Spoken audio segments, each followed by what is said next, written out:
Ang buhay ay puno ng kwento. Mga kwentong nababalot sa misteryo.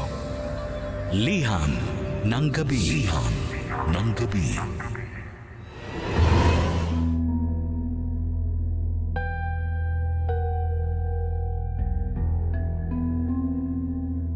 Liham ng gabi. Liham ng gabi.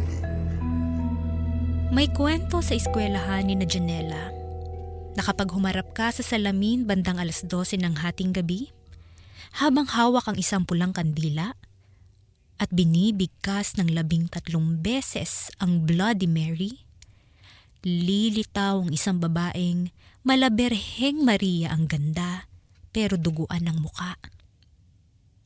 Pero hindi ka daw dapat matakot sa kanya dahil iyon ang tutupad ng kahilingan mo. Tanging ang mga malalakas ang loob ang siyang bibiyayaan di umano ni Bloody Mary. Naintriga si Janela. Meron kasi siyang gustong hilingin. Gusto niyang magkagusto sa kanya ang kaklase niyang si Martin. Iyon ang hihilingin niya sa salamin. Hinanda niya ang pulang kandila. Hinintay ang pagsapit ng 12:00 ng hating gabi at saka humarap sa salamin. Tinitigan niya ang salamin at saka tinawag ng 13 beses si Bloody Mary. Pero hindi yun nagpakita sa kanya. Nadismaya si Janela. Pinatay niya ang sindi ng pulang kandila at saka natulog na lang. Sa kanyang panaginip, nakita niya ang sariling tumatakbo. Tila may humahabol sa kanya na isang babaeng duguan na nakaputi. Takot na takot si Janela. Bigla itong nadapa sa damuhan dahilan para mahuli siya ng babaeng duguan. Dinaganan siya nito at doon na nagising si Janela. Takot na takot si Janela nang magising ito. At nang mapatingin ito sa salamin, doon niya nakita si Bloody Mary na nakatitig sa kanya.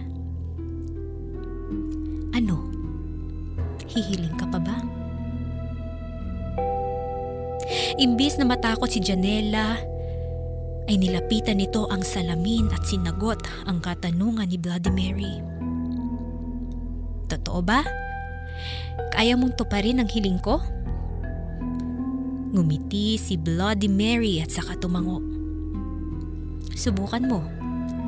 Lumapit ka pa sa akin. Malambing na sabi ni Bloody Mary. Dahil sa kagustuhang mapa sa kanya ang kaklasing si Martin, sinunod naman iyon ni Janela. Isang malaking pagkakamali. Dahil nang mapadikit ito sa salamin, ay bigla siyang hinila ni Bloody Mary papasok sa salamin at hinigop lahat ng dugo at enerhiya nito. Mas lalong naging madugo ang mukha ni Bloody Mary dahil sa dugong nakuha nito kay Janela. Iyon pala ang sekreto ni Bloody Mary. Ang dugong nasa kanyang mukha ay galing sa mga babaeng naniniwala na tutuparin niya ang mga makasariling kahilingan nila. Liham ng gabi. Liham ng gabi.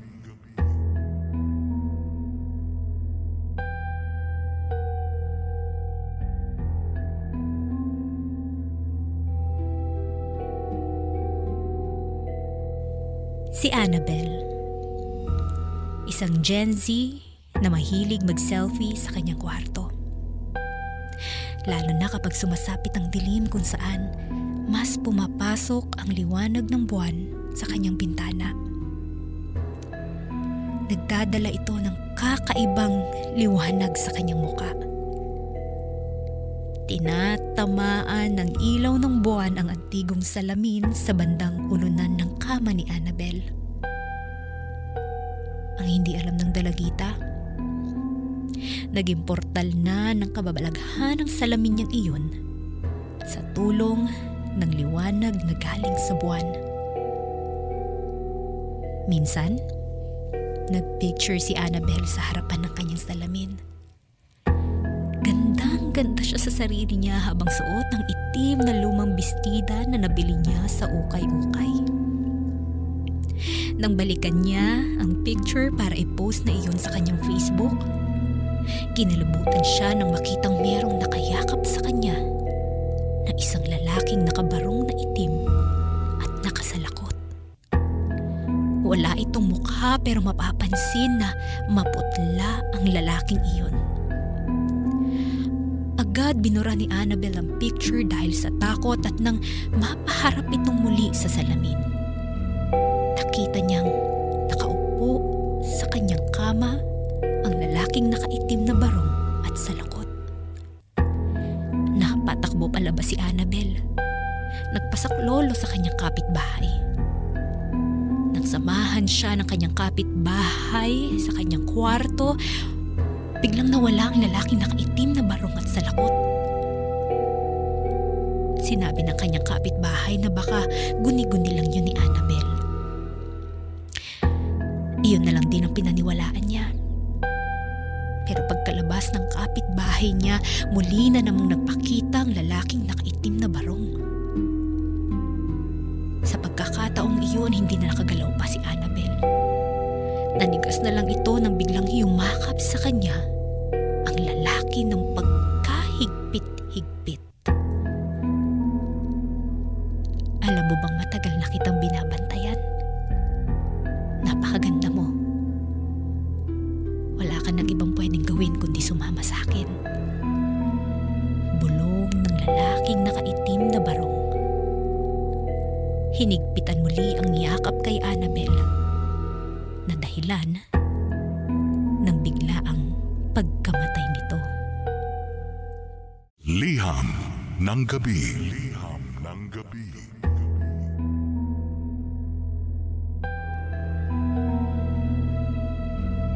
Hindi maganda si Clara.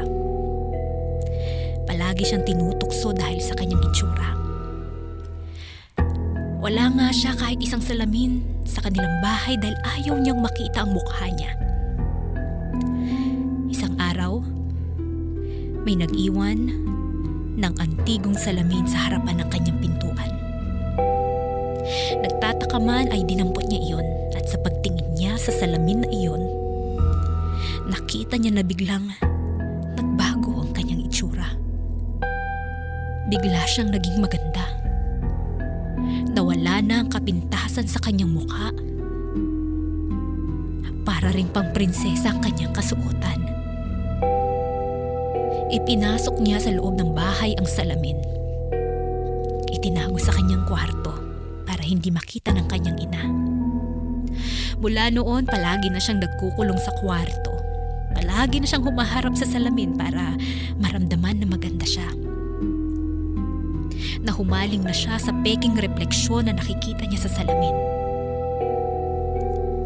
Hanggang isang gabi, nagising na lang siya nang may sumitsit sa kanya mula sa salamin. Laking gulat niya nang may isang magandang babae na maladiwata ang kagandahan at pananamit.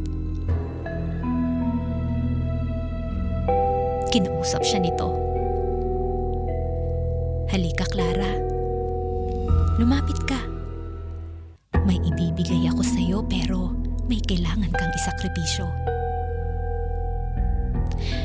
Parang naingganya si Clara na lumapit dahil sa lamyos ng boses ng diwata. Gusto mo bang maging totoong maganda? Hindi lang sa salamin na to kundi kahit saan ka mapunta? Alok ng diwata kay Clara. Agad na umoo si Clara. Gusto na talaga niyang maging maganda. Kahit ano. Kahit anong hilingin mo, gusto ko lang maging maganda, ibibigay ko. Sabihin mo kung anong pwede kong gawin. Ngumiti ang diwata sa pagpayag ni Clara. Gusto kong ialay mo sa akin ang pinakamahalaga sa'yo. Seryosong utos ng diwata. Pinakamahalaga? Ano ba ang pinakamahalaga kay Clara? Habang iniisip kung ano ba ang pinakamahalaga sa kanya, biglang kumatok ang kanyang matandang ina. Clara anak, halika na at magsimba. Humabol tayo sa huling misa. Malambing na pakiusap ng kanyang mabuting ina. Napangisi si Clara. Binuksan niya ang kanyang pinto. Nay, pasok po muna kayo. Nakangiting alok ni Clara. Nagtataka man ay sumunod pa rin ang kanyang ina. Maya-maya pa'y biglang hinila ni Clara ang kanyang ina at saka hinarap sa salamin. Siya ang pinakamahalaga sa akin. Malakas na sabi ni Clara. Nagulat ang kanyang ina nang biglang may lumabas na refleksyon ng magandang diwata sa salamin. Doon ay walang sabi-sabing hinila ng diwata ang kaluluwa ng nanay ni Clara mula sa kanyang katawan. At nang mahiwalay na, ang kaluluwa sa katawan ng kanyang ina bumagsak na ito sa sahig. Hinila ni Clara palayo ang katawan ng kanyang ina para makalapit siya ng maayos sa salamin. Binigay ko na sa iyo ang gusto mo. Paano naman ang premyo ko? Tanong ni Clara sa diwata. Ngumiti ng pagkatamis-tamis ang diwata. Ikaw na ang pinakamaganda sa lahat. Lumabas ka na at maghanap ng salamin. Makikita mong tinupad ko na ang matagal mo nang hinihiling. Pagkatapos noon ay nawala na ang diwata. Nagmadaling lumabas si Clara ng kanilang bahay. Pumasok siya sa isang maliit na parlor at humarap sa salamin.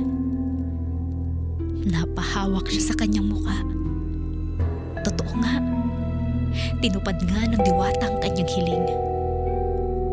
Napakaganda ni Clara. Pinakamaganda sa lahat. Ang ganda mo naman, iha. Para kang diwata. Papuri ng baklang may-ari ng parlor na nakita ang dalaga. Napangiti si Clara. Totoo nga, natupad na talaga ang kanyang hiling na maging maganda. Liham ng gabi.